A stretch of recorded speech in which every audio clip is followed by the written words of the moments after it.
It's me, your not most favorite YouTuber. And today I'm going to be showing you what you can do with oobleck right here.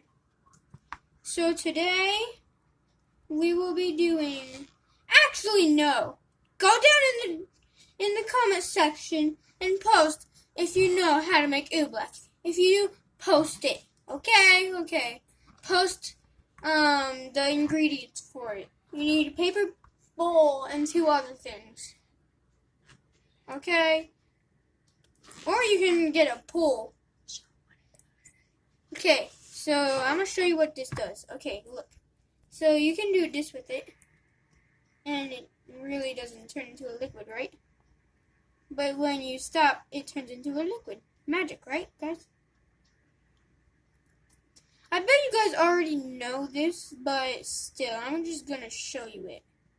And we usually do bug stuff, but this time we're doing something way different.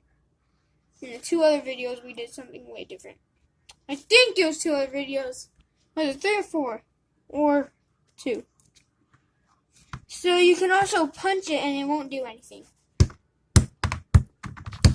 But you gotta be fast though.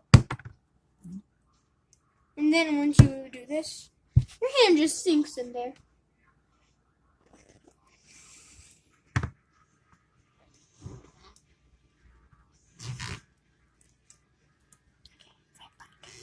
Bye guys.